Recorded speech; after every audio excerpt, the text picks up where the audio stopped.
Welcome to the Busy Pastor Podcast. If you're interested in leadership and ministry coaching, go to busypastor.org/coaching. Join the Busy Pastor community today by going to busypastor.org, filling out the form, and you will receive more free resources, starting with our Fab 5 resource, helping you determine the 5 things only you can do.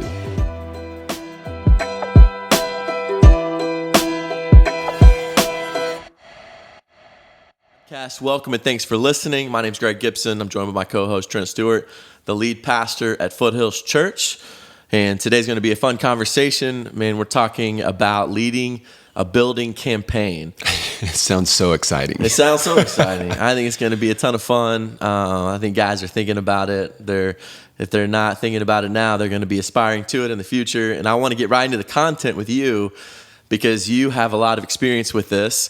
And in fact, we find ourselves in one right now here at Foothills Church. That's right. But I want to draw that experience out of you as we begin. So yeah, talk about your experience with facilitating campaigns like this. Well, kind of going back to when we first started as a church, we were looking for a facility, and so we were looking at several different buildings at that time, and looking at even land. How could we, do something there? But that was pretty much financially out of the equation. So we were really looking for a building that we could lease or renovate, and it landed on a school. And then so, that in and of itself is tough to create, really relational environments and appeasing environments in a school. And specifically for us, it was a gym where we had to set up and take down for our services on Sunday. So that's tough, but that's not a campaign, but there's a lot to that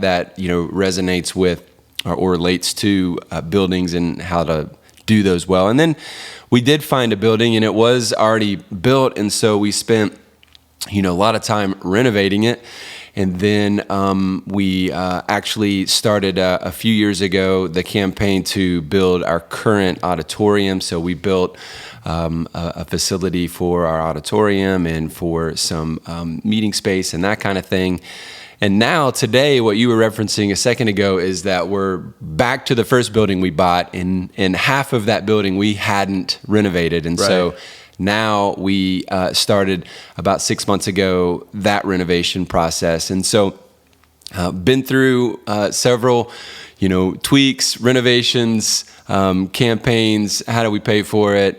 Why do we need it in the first place? How do you cast the vision? All that kind of stuff comes into play. And so, it's been a journey the last 10 years. Yeah. So how long did we do set up and tear down at the school? 2 years. 2 years of early mornings. Oh, yeah. Grind. Yep. Lots of volunteers, an army of volunteers setting and tearing down. Tell the story about how we found the building. Yeah. So we were looking constantly, when you're in a temporary space, your head's always on a swivel, looking. Hopefully you've entrusted, a realtor to help you find some things as well. And so there was a college that was building a campus down the highway. And so I was going to that campus to look at it to see if it was going to have any space. It wasn't even finished yet. And so as I'm driving down the road, I passed this family entertainment building that was in our city. And it was a bowling alley, restaurant, arcade, massive 30,000 square foot building. And so I'm driving by it, and it's in the middle of the day, and nobody's there. Nobody's parked in the parking lot. The lights are turned off. And I'm like, that's interesting. I wonder what's going on there. Yeah. And so go to the school, walk around for 10 minutes. This isn't it. It's not gonna happen. And as I'm driving back to our offices at that time, I'm coming back by the building, and I'm seeing it dark again. And I just felt like, man, let's go investigate. Go check that out. So I pull in, and I knock on the front door. I walk around the whole building. It's obviously empty. And immediately I'm like, oh my gosh, this place has gone out of business. And I think God wants us to buy it. And so I remember going back to the office, so excited, shared with you, some other staff members at that time, like, hey, this is it, and immediately get to the phone and try to figure out who owns it, what the situation is. And by that evening, I had talked to the owner, and we were already kind of beginning a negotiation about what this could look like. And so the rest is kind of history, but God just God just really opened up that opportunity. After I came back to the office and shared everything, we actually drove back over to the building that day, and we laid hands on the building, and we just prayed, and we just said, God, if this is where you want us to be, give it to us. Right. Let us work it out, open up the doors. And we just asked him that day to give us that building in, and he did. Yeah, I remember that like it was yesterday in so many ways. And so kind of drawing some more details from you out of these campaigns, just so our listeners can visualize, what you're talking about here. So when we bought this building, it was a shell of a building. Mm-hmm. And what were the first renovations that we did to this building? Well, there were like 35 bowling lanes, and so they that none of them worked. None of them worked. None of them worked. And so they had to spend a lot of time taking those out. I think somebody bought them, and the previous owner sold them to somebody, so that took a while.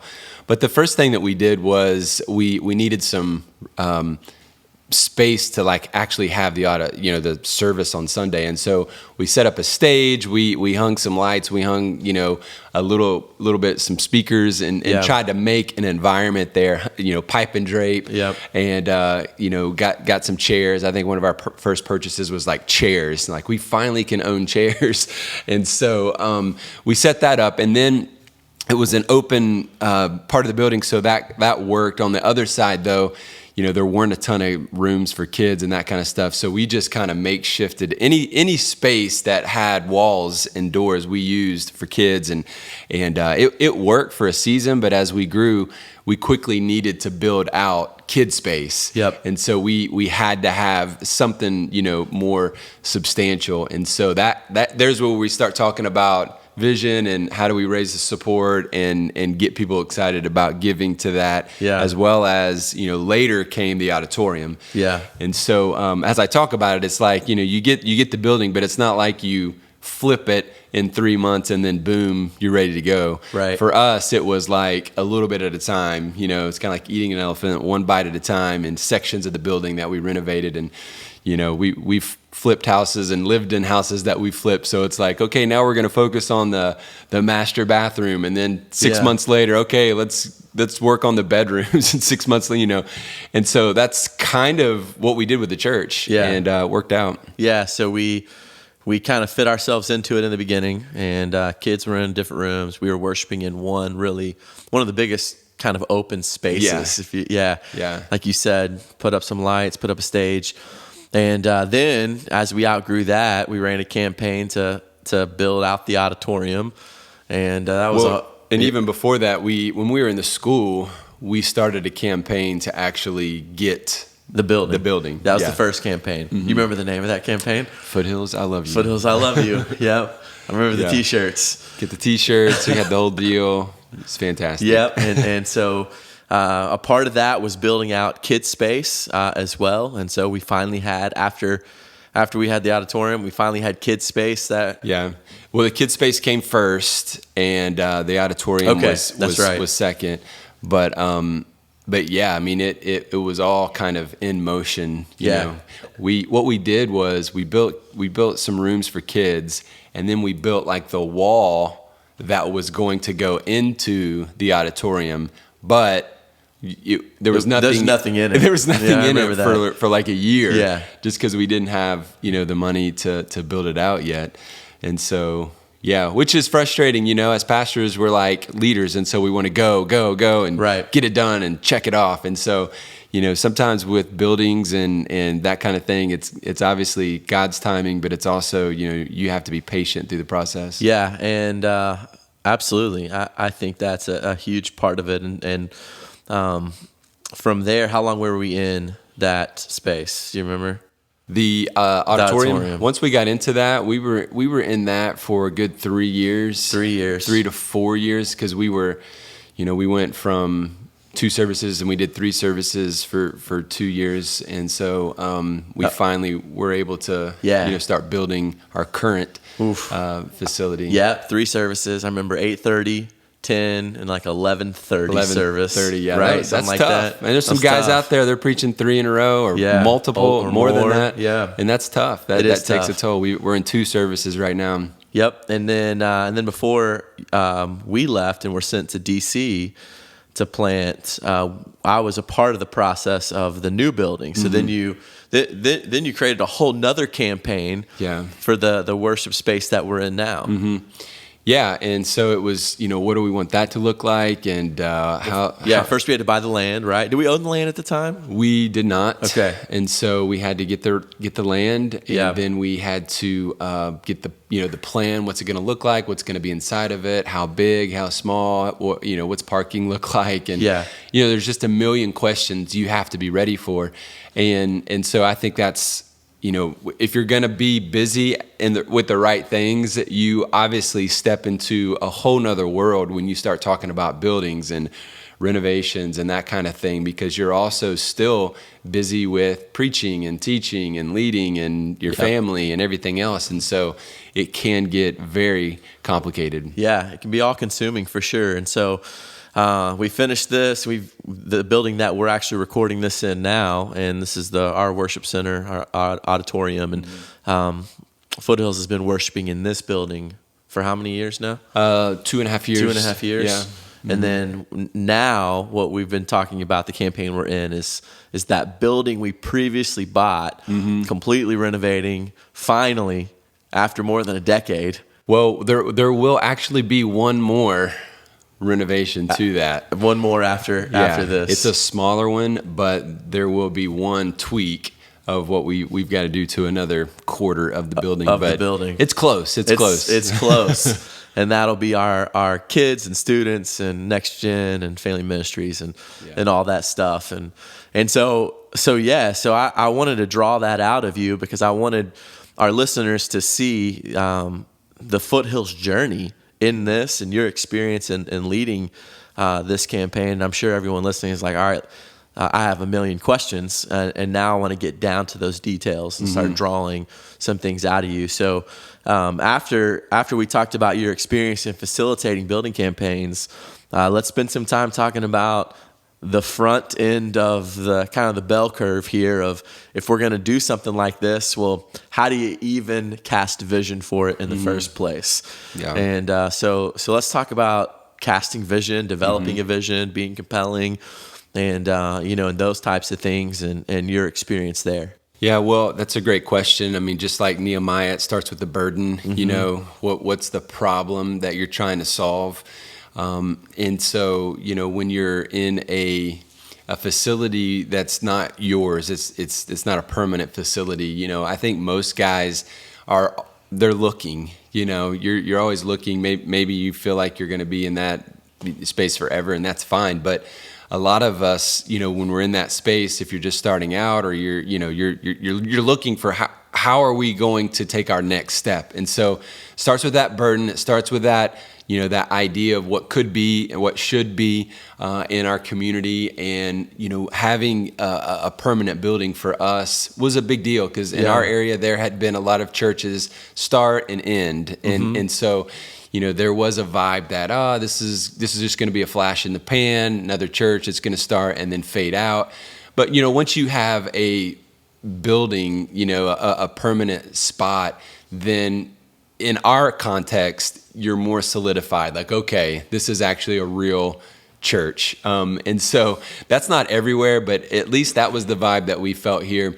And so, we've got to obviously start with prayer. We don't want to run ahead of God to try to it's not about buildings, and it's not about coming to church. It's about being the church. Right. We understand all of that. The church is not the 4 walls that we're in. The church is made up of God's people. And so I, on the front end, always tried to make that very, very clear. Like, it's not about buildings. It's not about butts and seats. It's not about growing a big church. This is about creating environments where we can preach and share the gospel, where young people can gather, we can disciple them, where we can baptize people, where we can gather together as God's church, all of these great things that we do when we gather. But we also wanted to create environments that were appeasing. We wanted them to be welcoming and warm and up to date and just felt, good when you walked in. Yeah. And so many churches and even, where I pastored my first church, it's like you walk in and it's just like, wow, this feels dreary. It smells. It's not inviting. Young people aren't drawn to these kinds of environments. And so we tend not to spend money on updating like we should as a church. And, you could criticize and say, well, that's materialistic and it shouldn't matter. Well, you're right. It shouldn't matter, but it actually does matter to the world. And so, there's a we want our space to be and feel good. And we also, want new people that walk in to see it and, resonate and be like, okay, this feels good. And I can feel this vibe out, and if it turns people off before you even get them into the service, then you're already fighting an uphill battle. And the spiritual warfare is already strong. I say, hey, let's make it look nice, and fight the other battles, in prayer. Yeah, I think so. And I think as we started, you mentioned a moment ago, Nehemiah. I mean, his burden, or his vision came from his burden, and then he spent 3 months praying and fasting and mourning and coming up with a strategy. Yeah. Before he even pitched it to the king. Exactly. And I think that's key. It was 3 months for him. It was many, many months for us. Right. And it might be many guys that are listening or folks listening. It's like, it feels maybe like forever that God's not opened those doors. But I think the strategy part is a big deal. And so part of the strategy isn't just like the drawings of what you're going to do. Because if you don't even know where you're going, you can't do a drawing. But what you can do is you can start clarifying, why are we doing this? Right. Why are we doing this? And then why are we doing it right now? Because that's key when you're communicating to your people. If you're asking them to give or to go or to do this, you want to give them why and then why we need to do it now. Right. And so, in other words, what happens if we don't do it right now? And so come up with things that, how you would answer that question. If we wait, this is what's going to happen. If we don't take our shot, this is what, could potentially happen. But here's what could happen if we do go for it, if we do give, if we do this. And so that's casting vision. You're getting people to think, and you're getting people to dream about what could be. And so that's important. And as you do that, you're establishing buy-in. Right. People need to buy in. Your staff need to buy in. Your the people, the small group leaders or Sunday school teachers, the leaders in your church need to buy into that. That might take several coffee meetings and lunches or dinners to your house or whatever. And so you want the people to buy in and be like, yeah, that's what we want. That is going to be good. And so as you build that buy-in, as you build that, energy, then, you're starting to, determine, okay, we might be able to pay for this. We could really start asking for this. And so, that's when you start thinking about campaign. I hate the word campaign. We've done 3 years and, now we do a 1-year commitment. We don't call it a campaign. We just kind of found that this was, 10 years ago when we started Foothills, I Love You. That was a 3-year campaign. But after doing that, it was like, well, people don't know what they're going to spend next month, let alone in 3 years. So that's kind of an old school way of doing it, I think. So now what we do is a 1-year commitment. You're gonna here's my regular offering, and here's what my over and above commitment towards the vision offering is what we call it. To do X, Y, and Z. And so we're always real clear, this is what we're focusing on this year. Yep. And, so after that first 3 year, then it became a 1 year. This year, we're focusing on the kids space that we're going to build. Maybe the next time is, hey, we're still doing that. So we're still giving towards that. Yeah. Then it was an auditorium or a building, and now it's our renovation project that you talked about earlier. And so you start to get that buy-in, but you're determining how you're going to do it as you create this strategy. And when you begin to create this strategy, you're thinking about a sermon series because You want to teach the Bible on why we're doing this. So very Great Commission, evangelistic. This is why we're doing this. We're doing this for people who are not here yet. We're doing this for people who need Jesus, who are lost, marriages are broken. That really has to be the burden. You know, if we care about our city, if we care about the people in this community, then we want them to hear the gospel. We want them to engage with our church, and so we want to serve them in that way. And so that sermon series is big, and identifying clearly, here's what we're trying to do, and not overcomplicate that, and not give 20 different things. We're trying to do this and this and this and this, all for the glory of God. Well, it's like, whoa, that's overwhelming. Give me 3 tops. But it might just be one thing that you need to focus on, and that's great. But as you do this, you're also at the same time enlisting help. So you need a realtor helping you, understand the market, where some availabilities are coming. You need to get the word out through that realtor network to identify, some space. And so you need that. You need an architect that you trust. You need a contractor that you trust. And most importantly, you're most likely going to be borrowing money. So you need a bank that will give you some markers of, yes, we will give you this amount of money based on your budget and your debt to income ratio, and based on what you've got in savings, we can give you this much. And if you need more, then you're going to need to raise this amount. And so then you start to kind of narrow down on the kind of budget that you have, and that really is up to God. That is, you might say, well, shouldn't that be first? Shouldn't you figure out what you can afford? Well, maybe, but if, looking back on ours, we didn't have the money to do any of that. We had to cast vision, we had to preach the gospel and get people excited, and God did some growth there. And then, he provided the resources. And so we always tend to think in ministry that the hardest part is money, and pastors are bad about this because it's just like they're always trying to get a freebie, and they're always kind of in that mentality that is a scarcity mentality. There's not enough money. There's not enough money. There's not enough money. And it's like, well, we serve a God who has cattle on the 1,000 hills, right? And so money is the least of our worries. That shouldn't stress you out. God's going to provide the resources that you need. So you do your part, and your part is to cast vision, preach, and share the gospel and disciple people. And eventually those resources will begin to fall into play. And as they do, now, banks are listening and their ears are open, and then they're more willing to help you. But you want to get that help all kind of in line, before you find a building, before you have, any plan to build, because you want to establish those relationships, and things can move quickly.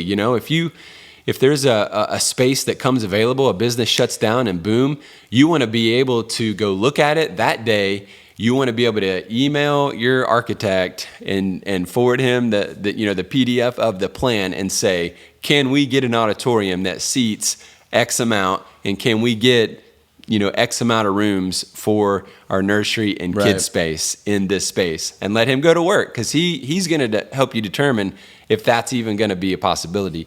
And so all of that team needs to be in play, and you need to be ready to push play when God opens those doors. Yeah, I think in our experience, we've seen time and time again, right, that giving and generosity follows vision. And as you mentioned ago, your vision is always the answer to the problem. So if you're a small church pastor, and I know there's a lot of church planters who are even listening to this and are in the kind of the setup and tear down mode. I remember when we planted, in DC, we were doing the same thing, set up and tear down, and we're trying to get into a permanent facility, right? And it's the opposite of here. This, in DC, it's very transient. People are, if you're in a big city and you're listening to this, you're probably experiencing the transient nature of your context. But that compelling vision was, still allowed us to move to that next step. Yeah, I mean, it's all about that vision and you believing that this is the direction that we need to go. And again, I don't think we do it because we want big, beautiful, nice. But it's not about building, and it's not about being in a building. But at the same time, it is important to have a space. Right. So whatever space you're going for, whatever space is your vision, then you're going to have to cast that vision to allow people to give towards that. And so I think that's when we prepare, when we have all those things in place, now we're waiting for God to open up those doors. Right. And when He does, you're able to to step through those and faithfully continue to raise that support and raise the resources that are necessary. Yeah, that's exactly right. And I think whatever stage that you're at as a pastor, whether you're a church planter, trying to get into a permanent place, or you're trying to take your church now to the next step, or even renovate a building. Listen, we're for you. That's why this podcast is here. We want you to be busy with the right things. And we want to walk alongside of you and be able to serve you in that way as well. So you can go to busypastor.org/coaching. Let us know if we can help you in any way and walk with you as you're leading your church into this important season as well. Thank you so much for joining us. This is a fun conversation. Next week, we're going to pick it back up, continuing to talk about leading our church in this way. And we're excited to see what God has in store for us. Thank you for listening to the Busy Pastor podcast. As we close today's episode, we want to invite you to do a few things. Join the Busy Pastor community today by going to busypastor.org and filling out the form. You'll receive more free resources, starting with our Fab 5 resource, helping you determine the 5 things only you can do. Follow us on Instagram and Facebook at Busy Pastor. If you like today's episode, subscribe to The Busy Pastor and leave us a review wherever you get your podcasts. For more resources, join the Busy Pastor community by going to busypastor.org. The Busy Pastor podcast is produced by Andrew Lindstrom, video production Jake Tipton, audio engineer Brian Papick, music by Brandon Sharp, and graphics by Zach Shaddix. See you next week. Until then, let's be busy with the right things. Thank you so much for tuning into our YouTube page. Hit subscribe, share it with your friends, and don't forget to comment below. New episodes come out every Thursday. For more content and to join the Busy Pastor community, visit busypastor.org.